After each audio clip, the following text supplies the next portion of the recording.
So welcome to Siren's Hot Topics discussion for the month of June. We're going to be talking about food security interventions, lessons from recent research, and how that research tells us about where healthcare should invest in food insecurity interventions. As we know, evidence has been mounting about the impacts of food interventions, interventions such as medically tailored meals and produce prescriptions. And this is naturally fueling interest in these interventions among healthcare organizations and payers. So today we're going to have a great discussion of what the latest research tells us about where the healthcare sector might want to invest. Before getting started on that, want to let you all know that the webinar is being recorded, and a link to the presentation will be sent to all registrants and posted on our website as soon as it is available. It's usually within the week. Also, we want this to be a discussion with you. We made sure to have time at the end for your questions and comments. Please use the Q&A feature, not the chat feature, to ask your questions. That helps us have them all in one place and be able to easily respond to them. And we'll try to get to as many of them as possible. And please feel free to put your questions in the Q&A at any point during the discussion, although we'll wait until the end to respond to them. Couple of announcements before we get started. So the Siren podcast is coming back with new episodes this summer. You can subscribe on your favorite podcast channel to be notified when the new episodes drop. We're very excited about this. Those of you may remember listening to the Siren podcast a couple of years ago, and so we're excited to have some new episodes that we think you'll find very interesting. Next, we also want to let you know that we are in the middle of planning for the next National Research Meeting on Social Care. It's going to be February 2nd through 4th, 2025 in San Diego, California. And we're going to be releasing a call for abstracts for people who want to present at the conference this week, tomorrow, in fact. So look for that in your inboxes. And if you're not subscribed to our newsletter, go ahead and do it so that you can be sure to find out about the call for abstracts. Great. So I'm now very excited to introduce our panelists. We're going to be having a discussion today with 3 research experts that is going to be moderated by Dr. Monica Soni, who is the Chief Medical Officer of Covered California, California's healthcare exchange. And Dr. Soni is going to be in discussion with Dr. Kurt Hager, who is an instructor in the Department of Population and Quantitative Health Sciences at the University of Massachusetts Medical School, with Dr. Hilary Seligman, who's a professor of medicine at the University of California, San Francisco, and with Dr. Ariana Thompson-Lastad, an assistant professor in the Department of Family and Community Medicine, also at the University of California, San Francisco. Before we get into our panel discussion, however, I'm going to first turn the mic and the screen over to Dr. Hager, who's going to provide us a short overview of the food insecurity intervention space. So as a reminder, please put your questions in the Q&A at any point during the discussion, and we really look forward to answering your questions in the latter part of the webinar. And now I will turn it over to you, Kurt. Great, thank you. All right, so can everyone see this? Yes. Great. So I'm going to give a very brief overview of some research, kind of a summary of the research done on food as medicine in the United States through the end of last year. A lot of this is from a report published by the Aspen Institute that I helped with. The key thing that I'm focusing on, just to kind of ground us all, is that these are programs that had a direct connection with healthcare, so a referral through a healthcare system that then provided free food to participants in one of 3 program categories: produce prescriptions, medically tailored groceries, and then fully prepared medically tailored meals. So we'll dive in. So these are some tables that we produced for the report that tried to summarize the state of the research in a quick, visually compelling way. And let me walk you all through this table. This is for the produce prescription research published in the United States. So on the rows, we have what outcomes the studies looked at. So we can see at the top, this is food insecurity, fruit and vegetable intake, moving to clinical outcomes like hemoglobin A1C, blood pressure, weight or BMI, and then healthcare utilization. And then the columns have the type of studies design. So moving left to right, randomized controlled trials provide generally the strongest level of evidence. These are often required to approve a new drug. For example, quasi-experimental studies still have comparison groups, but their selection into receiving the program or being a comparison member was not randomized. And then we have pre-post studies. So these are just looking at before and after changes of participants. Generally, these are considered to provide weaker evidence because we can't know for certain if any changes in health outcomes were due to the program or other changes, say, in medications or lifestyle factors. And then finally, to orient us, any study here, each cell represents a study. The green signifies an improvement in this outcome, and gray signifies no improvement in this outcome. So at a high level, what we can see in the produce prescription space is generally more green than gray, which is great. We see a lot of light colored studies, which shows like a lot of studies have relatively smaller sample sizes. And if we think to ourselves, man, why aren't produce prescriptions like being covered at scale across the healthcare system? This seems like such a great idea.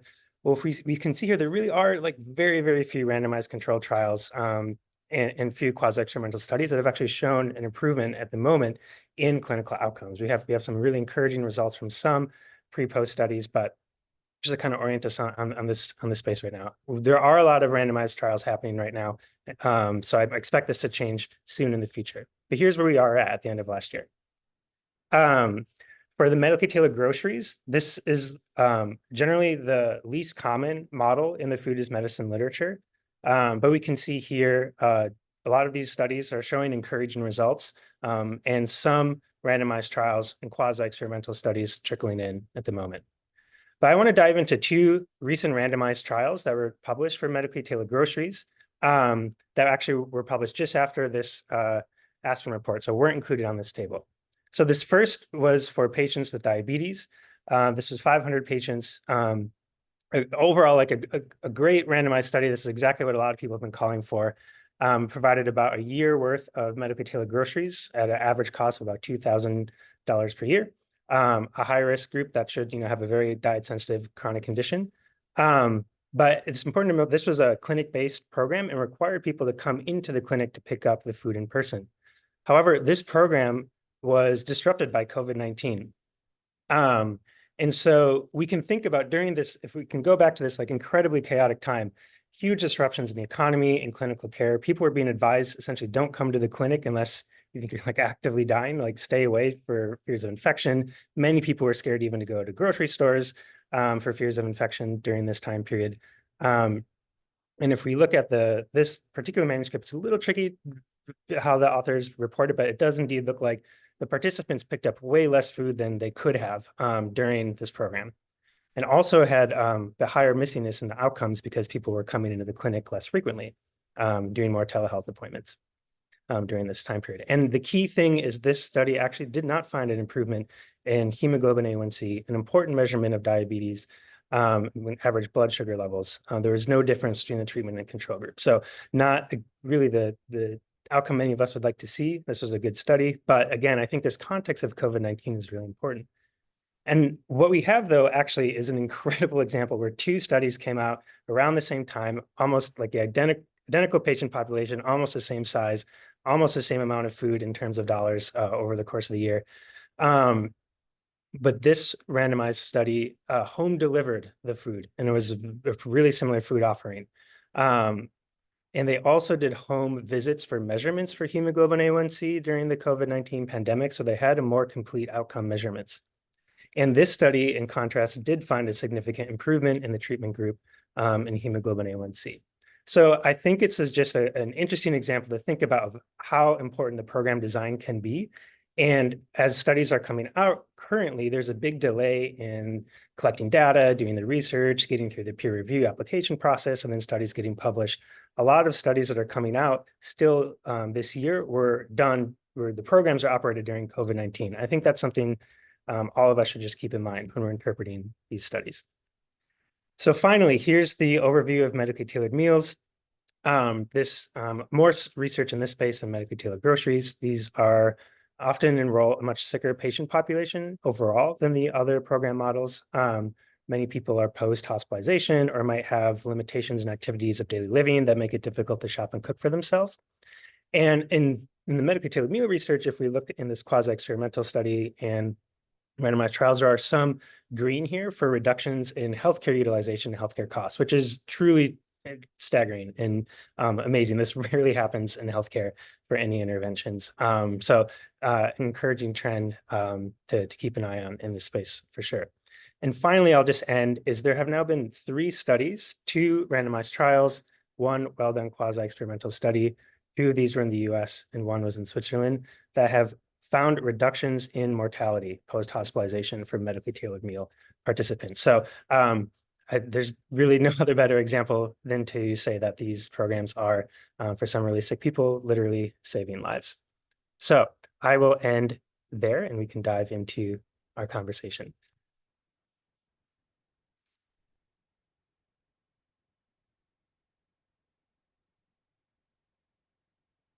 Thank you so much, Kurt.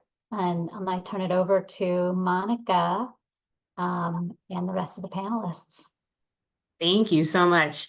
And man, you really upended the question I was going to ask with that, because what I was going to open with for all you all is, haven't you researchers resolved this question already? Like, shouldn't we just be treating, food as medicine? But it actually sounds like it's a much more complicated landscape than that. So maybe if you could comment on that a little bit, but move into, are we even measuring the right thing, right? Because what you sort of showed is a lot of biometrics, a lot of acute care utilization reduction. And I think the folks on the call, all of us here know that it's just more complicated, like on the ground, what people are living with. So maybe I'll start with you, Kurt, since you kicked this off, and then we'll kind of go around the block.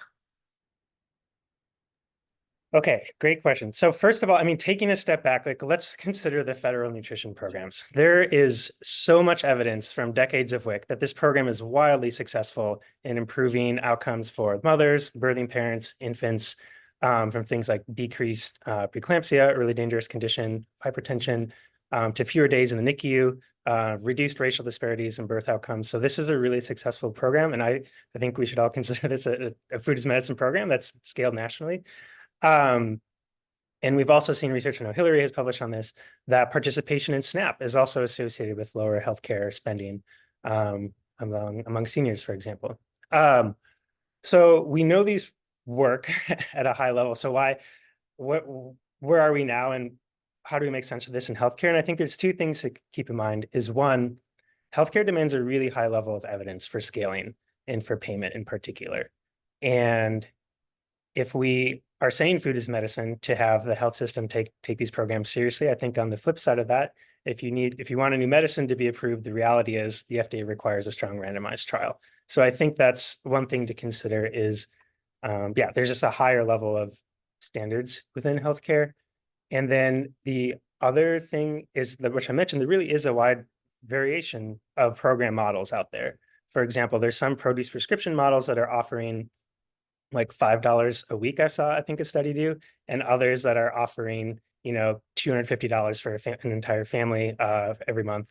Adults are getting $100 a month. So there's like a really wide range, and that could explain too some of the variations we've seen and why some health systems are asking for more research to figure out, okay, which of these program models do we want to invest in for our patients? You've been at this game for a long time. I'd love for you to comment on this. Somebody that we both know once said to me, we don't need to study that if you jump out of an airplane, you need a parachute. And so sometimes I'm just wondering, are we like over litigating this? So if you can comment on these questions for us. That was for me, Monica. Oh, excuse me, Dr. Soni. Yeah, well, let me just first, that's a great question. And let me first respond more directly to are we measuring the right things? And I want to just mention there are some things that keep getting elevated over and over as things that we should be measuring. One is, do patients actually want this? Are they satisfied with it? The second is providers say they really want this. They feel burned out in their jobs when they can't address social determinants of health.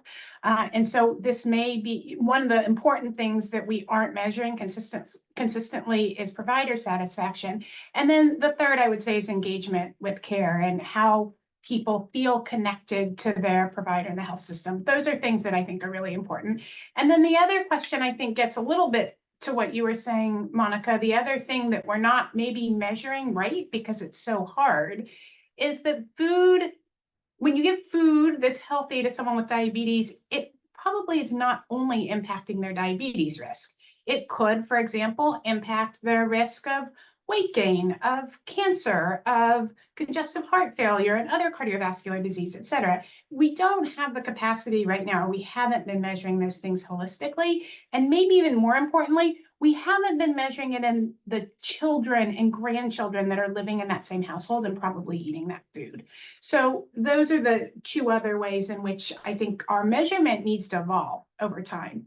And then, is this just obvious? I agree with Kurt there. I go back to, your mother telling you to eat an apple a day and you'd be healthier. It is, but I think culturally we have removed intentionally in previous generations an attention to food and diet from the allopathic healthcare system, and it's going to take a lot of work along the lines of what Kurt said to put it back in there. Thank you. And we're going to get back to does it have to be an apple or could it be just anything in a little while? But same question. Let us know your thoughts on this. I agree with a lot of what's been said already. I do think it's important to not over litigate. I think, depriving food gets used as a weapon, and food is obviously a medicine. And that's one of the real founding principles of the community health center movement. And so in some way, I don't think that's disputable. But to the points that people have already brought up, I think it is really important to get more specific about what are the versions of food as medicine programming, or, what's the dose, what's in particular pieces around what's the feasibility for healthcare workers of having a program that can be meaningfully provided over time and that won't be a shiny new object that people offer for a little bit and then kind of can't keep up with the referral criteria and make sure that it happens consistently. And then also really important, as Hilary mentioned, that the patient preferences and what's feasible on the patient side, who should be getting medically tailored meals, who should be getting produce, family size, et cetera. Things we can touch on more later. You all, this is really interesting to me, which is we've studied a bunch of different things. It's not all, apples to apples comparison. Talk to me about who you believe, at least based off of the literature, benefits most. And again, I sort of feel like you've got some conflicting things. It's just people who are low income or super sick people who are going to die if you don't give them food, right? So talk to me about, if you hold it all together in your brain, who do you really think is the population? Let's go in the reverse order. So maybe, Ariana, if you'll start for us. So I think that there's pretty wide agreement about who benefits most from medically tailored meals, and that's people who are quite sick, have been hospitalized. Something that I do wonder a lot, and I'm not as familiar with that literature, so maybe people have answered this more than I'm aware of, is around full household care and medically tailored meals. And it seems like something that absolutely makes sense for people who live alone, but for people who live in maybe a multi-generational household or some kind of other context that includes other people, are those other people ever getting given food? And if not, is the program just what's the most meaningful way to design that program that actually accommodates for people's individual situations? And then I think that with produce prescriptions, which is where I work, there's been the most focus on treating diabetes, hypertension, somewhat children, and less focus on some of the ways that, as Hilary touched on earlier, produce prescriptions can really be doing preventive care. So offering produce prescriptions to people who are pregnant, to people who have no new babies. We know from other science that will have intergenerational effects if the food is eaten and useful. And then also treating people who are dealing with food insecurity, because we know that food insecurity has all kinds of health risks, physical health, mental health. So I think it is really important that we be looking at the effect of produce prescriptions on prevention or sort of very early treatment of chronic conditions, not just people who are already diagnosed with multiple significant diagnoses. Super helpful. Hilary, your thoughts on that? Yeah, I will build on that by saying that whenever people ask the question, who's benefiting most, my next question is when. Because if the time frame you have to benefit from the intervention is 1 year, which is the typical time frame of a health insurer or a health system, they're doing a yearly budget, you have to reach the people who are the most sick, the most ill, in order to prove that that's a cost-effective intervention within a year. Now, you may argue with me that we should not be held to the standard of cost effectiveness, and I would agree with you 100%. But right now, that is the standard that these interventions are being held to from a systems perspective. So if you only give me a year, it's gonna be the sickest, probably most food insecure, often oldest patients, usually high utilizers. But you give me 10, 20, or 30 years, I guarantee you the ROI is going to be greater. The earlier in someone's disease trajectory you catch them. It's going to be much more effective to prevent a case of diabetes than to think that with healthy food, we're going to take someone with poorly controlled diabetes and that intervention alone is going to drive sort of massive downstream changes in metabolism. It's going to all be about prevention in the long term, and that historically has been the sweet spot for nutrition interventions. Anything you want to add on that? Yeah, I agree completely with everything that has been said. Just one example too. So a study we worked on that it pooled data from produce prescriptions from all over the US. It had both adults and children in it. And among the adults who, to Hilary's point, were sicker, they either had like diabetes or hypertension or overweight and obesity. We saw improvements in those outcomes for adults. We didn't see child BMI move. And when sometimes I describe the study, I hear people say, oh, that's unfortunate, this program didn't work for children. But then the food insecurity was cut in half, fruit and vegetable intake increased significantly, and like self-reported health also improved for children. And I'm kind of like, what are we talking about? Like, these children's lives are clearly better off with this program. Just because, to Hilary's point, like, we didn't see BMI change in 6 months, which is so hard to do for childhood obesity anyway. Like, this is just known to be a notoriously challenging issue to solve. So I also think it's worth taking a step back to how we are defining success in these programs. But yeah, I really agree with, to elaborate on Hilary's point too, like, just something to keep in mind is a lot of these studies are really expensive, and both for the evaluation side and to operate a program. And that's why many funders and health systems are choosing to target a sicker adult population, because they feel like they have one shot to prove the concept. And if you're going to pay a lot of money, you want to do that in a shorter time period for it to be cheaper. I'll just say one thing. There's a new study too that came out on HIV patients. It was a randomized trial for medically tailored meals that found a really impressive improvement in healthcare utilization, hospitalizations. And I think it's worth just thinking about this too, because HIV it's an infectious disease. It's not caused by nutrition, and yet improved nutrition is really improving disease management. So these programs may be really successful in other illnesses that don't rise to the top for many people. So then here's a sort of philosophical question for you all. Like, are we coming at it all wrong? Here we are, medical model, we only know how to do things a certain way. Our payment system is, often thinking about that short-term ROI, but what you're really describing is like, probably a lot of people would benefit, chronic illness or not, further upstream, preventive care. Why are we so fixated then on having this come out of the medical system versus some other space where, again, you've all kind of said with consensus, like, we've already proven this works in other programs like SNAP. So like, what are we doing here? Like, should we actually all be advocating for the funding to come from some different place? Hilary, what do you think?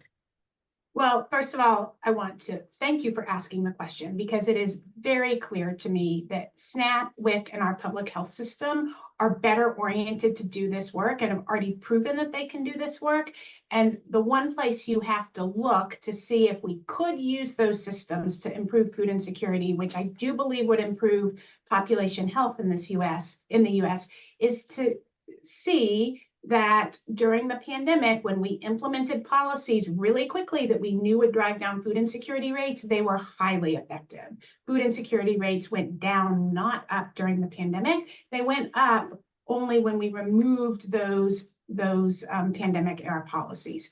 So SNAP and WIC and other programs like that are the first line. So what are we doing in healthcare? Well, the truth of the matter is they're not reaching everybody. They're not reaching people with benefit levels that are high enough to really afford a healthy diet.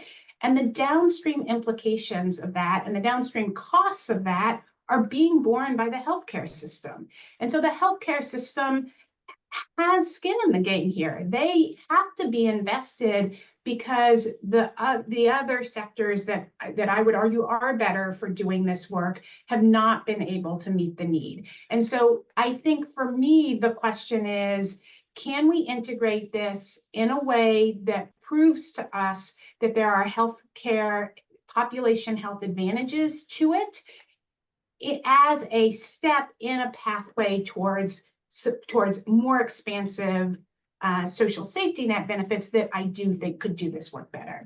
The other thing I'll say about that is whenever we're talking about systems like this, we have to think, who are we leaving out of these programs? And who are we leaving out are people who don't have good access to healthcare.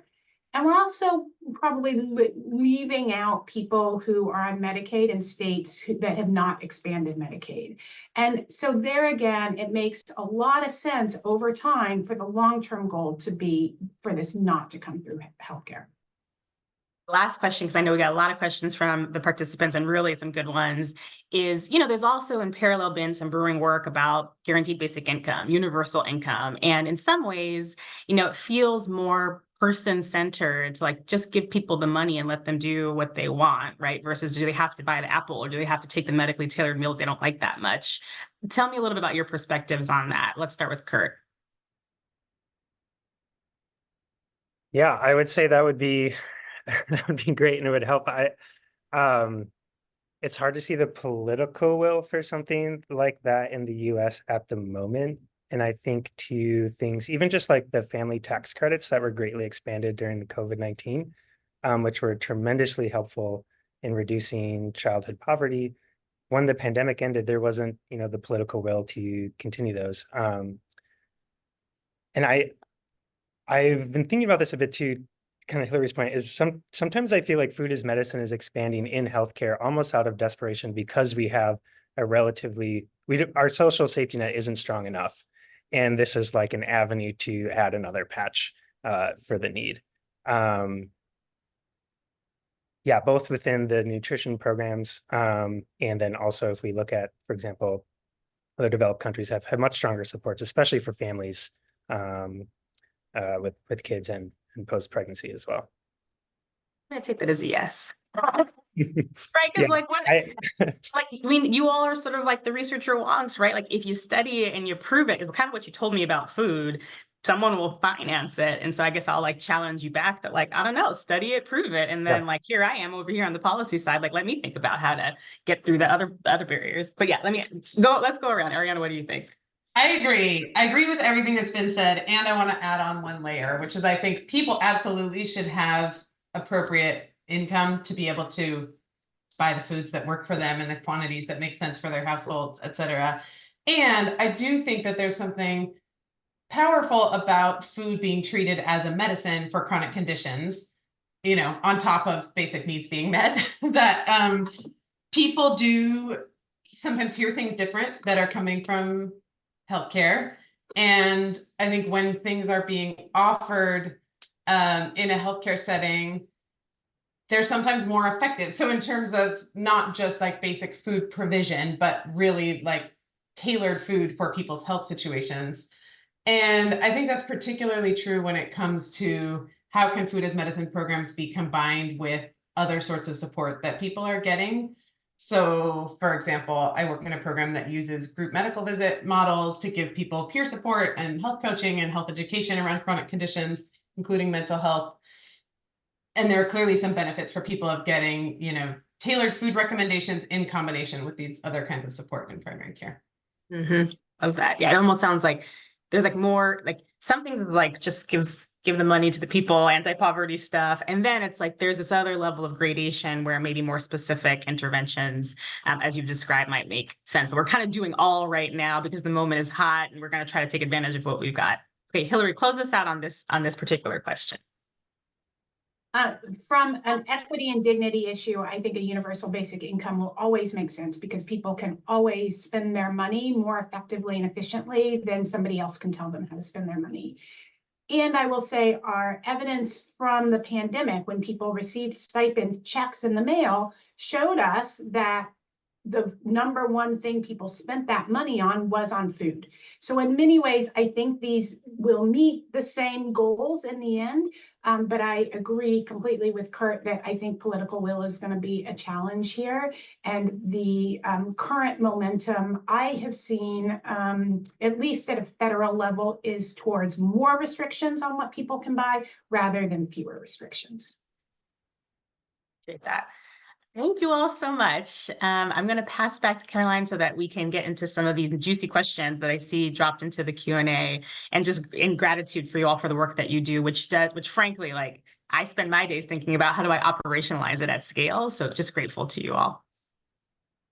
Great. Monica, thank you so much for moderating that great discussion. We're now going to go into the Q&A portion. Keep putting your questions in the Q&A. We already have a great number. We're going to try to get to as many of them as possible. So one question about the research. What is the research on comparing a voucher or card-based grocery model where patients shop for themselves versus a pre-packed grocery box? Any of you know whether there's been research on that, comparing those two options? Kurt, you want to take that? Sure. I wouldn't say there's research on that like within the same study, but thinking across of like generally the pros and benefits of each model. First of all, with the vouchers versus the cards, if we think to SNAP, there is a lot of research that shows the card-based technology can help reduce stigma because it makes it less conspicuous at checkout at a grocery store, for example, than using paper coupons. Many SNAP participants report really liking the EBT card when that came out. It's also the card technology is really easy to administer and is much more efficient and cheaper to scale often. And has a nice benefit if people can go to a grocery store, for example, and choose the types of fruits and vegetables that they want to buy. So I like that it's like administratively relatively cheap, easy to scale, and centers a lot of patient choice still. And versus the more prescriptive approach, I suppose the arguments for that are there is a certain element of nutrition education too that comes with like these type of like other medically tailored meals or food box deliveries, where they're often paired with nutrition education. And from focus groups, we hear patients say like, this is like some of the most like visceral nutrition education I've had. Like I see these are the ingredients that my doctor wants me to eat for my diabetes. I'm eating them, I'm feeling better. I'm going to, maybe continue buying these after this program ends, if I can afford it. It's not the case for everyone. But so I can see why a lot of health systems might like the pre-packaged box approach. It's a little bit more prescriptive, but my fear then the con of that is there definitely is likely to lead to more food waste if people don't want to eat all the food that's been prescribed for them to consume. Great. Any of you, Hilary or Ariana, want to add to that? I'll go to the next question. I'll say from the perspective of the GUSTEP funded, this is a USDA funding stream for produce prescription programs, we have seen increased interest in the prepackaged food boxes. And one of the reasons for that is that I think there's some economies of scale in purchasing food more at bulk and the opportunities to purchase, for example, all local product. But I agree with Kurt that that there are really important advantages to people being able to take their benefit to the grocery store and shop for themselves and have their children with them helping to choose their own produce. And so I do think it's pointing out a gap in the literature that there are few comparative effectiveness across these food as medicine interventions. There are one or two, I believe, but I can't pull them out of my head right now. But for the most for the most part, these studies choose the easiest intervention for that group to implement in their community, and that's the one they test. And would you say that oh, sorry, go ahead. I'll just add that I think probably the least good option is pre-packaged and people have to go somewhere to pick it up. And that it seems like one of the benefits of pre-packaged boxes, along with, for example, the ability to more easily support local businesses and things like that, is if it can be delivered to people's homes, then they're cutting out, one piece of complexity. Would you say that the answer to this question also depends on the target population? Like, I could imagine that for individuals who may have limitations in terms of getting to the store, et cetera, that the prepackaged might be more effective, et cetera. And also people who are sicker, yeah. I agree with you. I'll say one challenge for the field is that there is little capacity to sort people across interventions for what their needs are in the moment. And particularly when we're talking about sicker populations, needs change and are very dynamic. You may start on a home delivered meal program because you're discharged from the hospital after a heart failure episode. You need that for 6 weeks, but after 6 weeks, maybe you can cook for yourself and go to the grocery store, but are we just going to drop you, or is there something else that should start? And how do we move people across interventions quickly and efficiently as their needs change? I don't think any community has really figured that out. And so what happens instead is we figure out what's available in the community for you in this moment, and then people tend to just stick to that, whether it's really working for their needs or not. Mm-hmm. Mm-hmm. And I think there are opportunities or implementation efforts to study more nutrition hub kind of models where people might be able to move across different interventions simply and easily in a community, but I don't know that there are yet best practices for how to make that work well. Mm-hmm. Mm-hmm. For that. Let's talk a little bit about kind of nutrition education and coaching and the role that that can play. Is there research that can shed light on the relative impact of coaching versus the impact of food access components? Any of you want to take that one?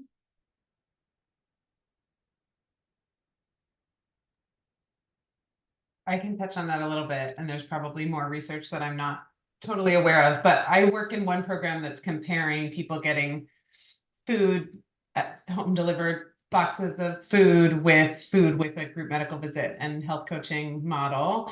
And there are certainly some outcomes where it seems like people are doing better when they're getting the additional support. And I think that this also comes back to the piece around Kurt's point about how many of these studies were done during COVID or interrupted during COVID. So the model that I work with, for example, was originally an in-person model. The research was only starting to ramp up when COVID happened. So then it became a virtual model. And in interviews with patients, people appreciated virtual cooking demos, but I think would have been having a very different experience if they'd been in a room together cooking with the foods that they then took home.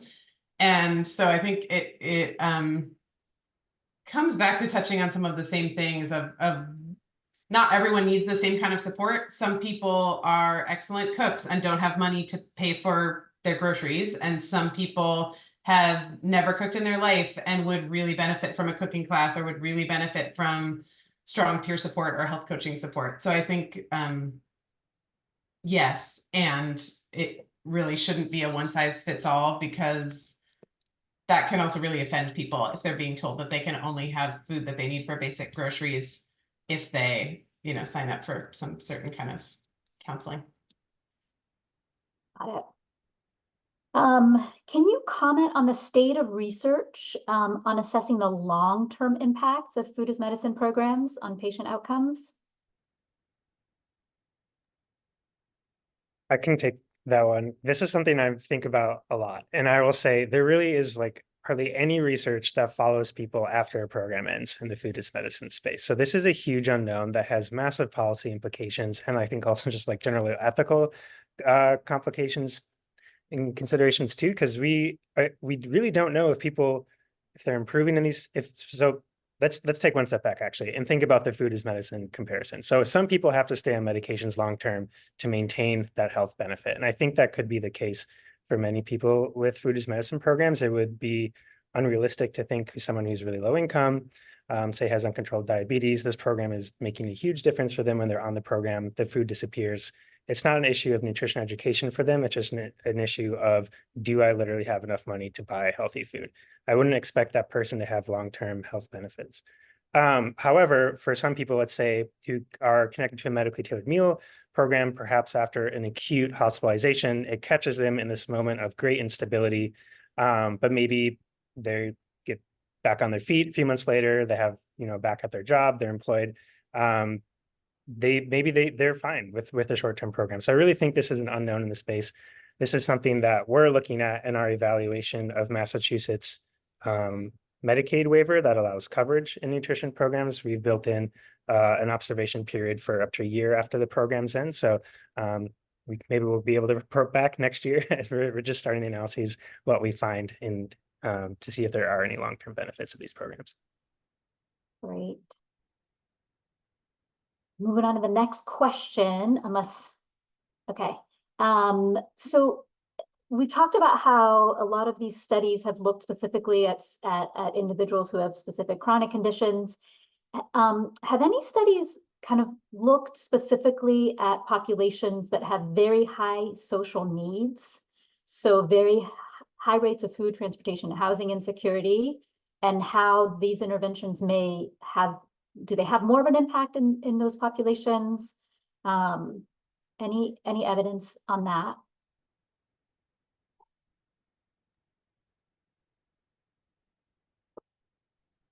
I don't know if there's published research on that. I will say that for our own produce prescription program, Vouchers for Veggies, we do see case managers who work specifically with people who have very high social needs, particularly satisfied with the ability to give their patients vouchers for food, ongoing vouchers for food, 6 months, 9 months, 12 months, because money is fungible. If we give someone money for food, then they can take some money out of their food budget and apply it towards their rent, or they can apply it towards filling their car up with gas so they can get to their job. So we started our conversation talking a little bit about universal basic income.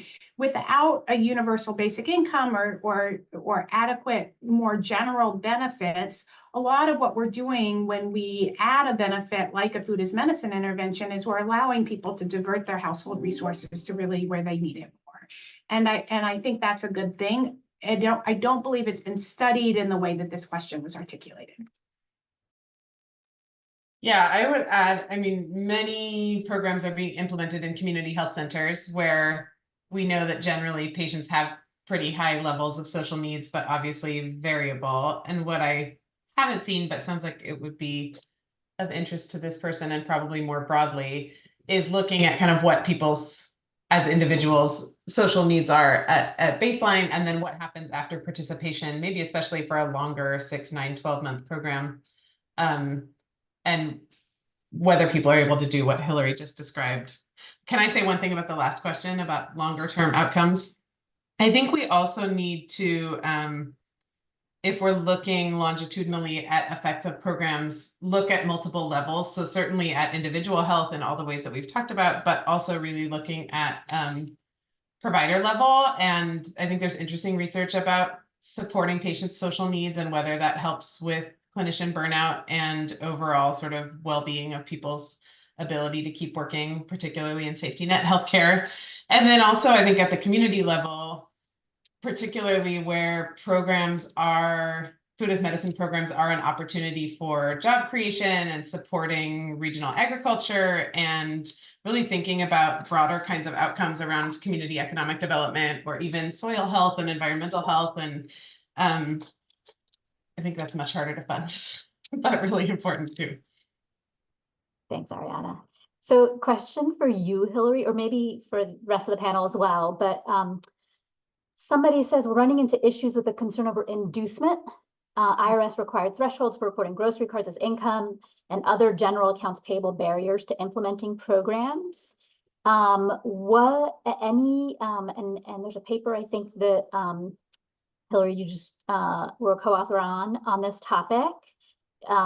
Could you summarize kind of your general thoughts on how to address this? Mm-hmm. Yeah, over the last 10 years, as often physician or nurse champions within health systems have gone to leadership and said, we really want to offer this benefit to our patients, or health insurers have been approached by champions. We really want to offer this benefit. There have been some concerns that these programs would run afoul of either IRS rules or CMS rules. And oftentimes that was because of really vague guidance from federal authorities around what is allowed. And the term inducements is really around, can a health insurer, for example, induce you to become a member of their program by offering some amazing benefit, like enroll in our program and we will pay your rent. And that is clearly not allowed, but what is allowed has been unclear.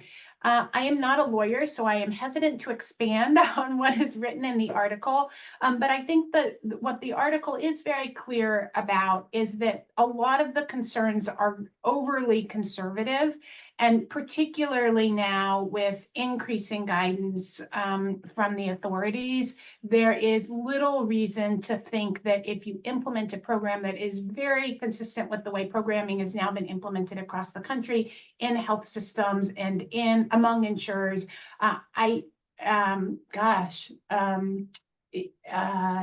you would be in good company. I can't say it's risk-free because I'm not a lawyer, but I think you would be in good company.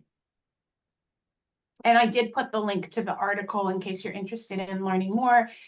My colleagues at CHILPI, the Center for Health Law and Policy Innovation at Harvard, they are a group of lawyers that have done a lot of work in this area. So I would also refer people to their website for more resources. Great, thanks, Hilary. Okay, another question on the research. Has there been any research on the connection between food boxes or meals and other non-nutrition healthcare goals, either, for example, annual wellness visits, immunizations, et cetera? I think, Kurt, some of your summary tables at the beginning spoke to that. So I don't know if you want to take that one first. Yeah, sure. I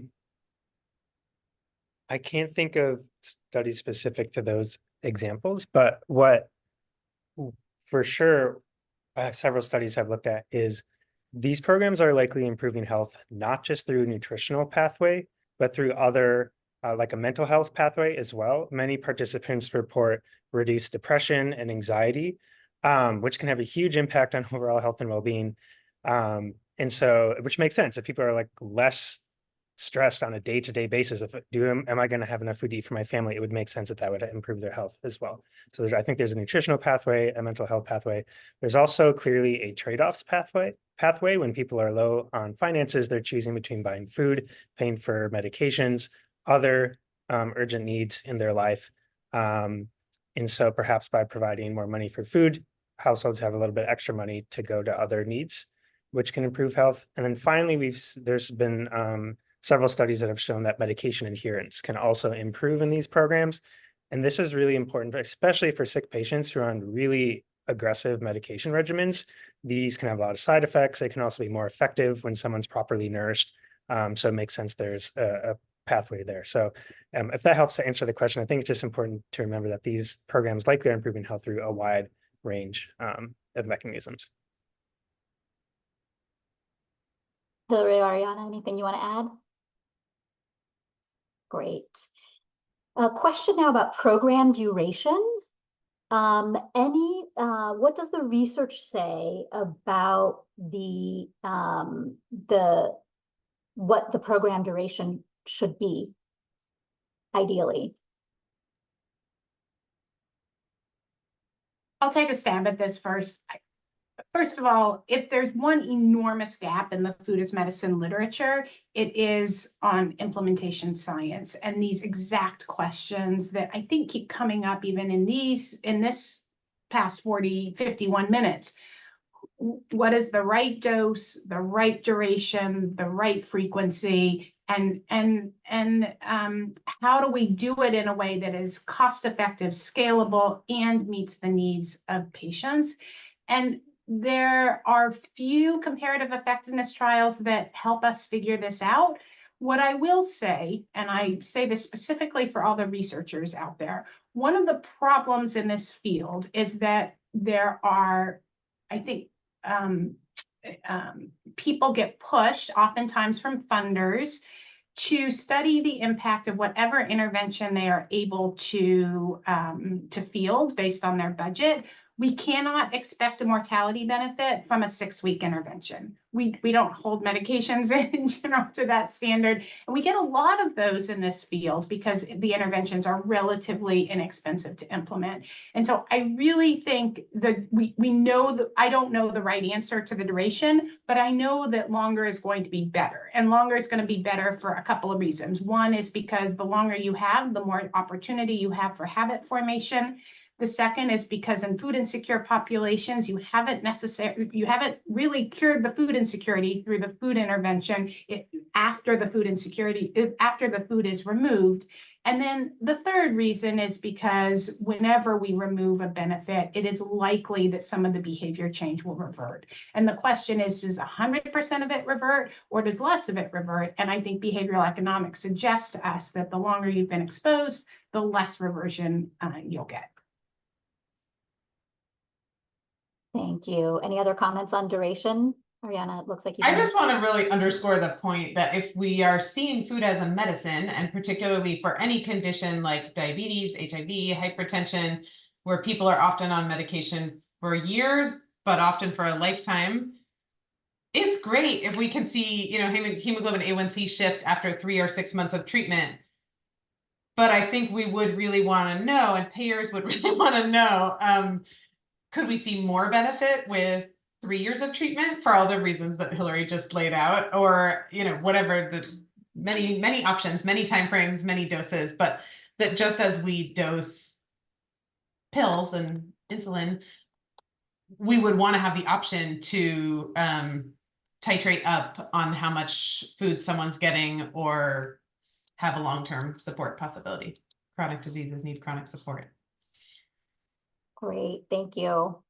A question now about children. What different considerations should be part of medically tailored meals or grocery programs for children and teens? Any evidence on that you can speak to or thoughts about that? Well, and from my perspective, this is the place where the cooking classes are the most important because you're trying to develop lifetime behaviors. And this is a place where you can potentially change a behavior by teaching somebody basic cooking skills that they'll bring with them over many, many decades. So for me, that's the big opportunity with children. I'll also say that there has been some qualitative work that has reinforced over and over the power of children requesting healthy food of their parents and how that changes the food behaviors of the entire family. And I think that in the context of a food environment, which is so terrible, little things like children requesting, I want an apple for snack is a really important strategy for reaching an entire household. We know that the first step to improving dietary quality is that healthy foods end up in the home. I just add that I think with children and teenagers, treating the whole household, providing enough food for the whole household is even more essential than for adults for obvious reasons. And then this may be an unpopular opinion, but from my perspective, programs for kids and teens and adults, but especially children, really need to not focus on weight loss as a goal for the same reason around setting up healthy habits related to food for the long term that are actually healthy and not leading people towards disordered eating and related. That's a good point. Great. Well, we have actually come very close to the end of our time. In the few minutes that we have remaining, I'd love to hear from each of you kind of what you see coming down, what you're most kind of interested in figuring out. What do you think are the big questions, or the big question that you're most excited about trying to learn about in the next few years? I'll start with you, Kurt. Well, I guess I'll answer this of what I will be working on literally like all of the next few weeks is analyzing data for Massachusetts 1115 Medicaid waiver. I think these are really exciting policy opportunities.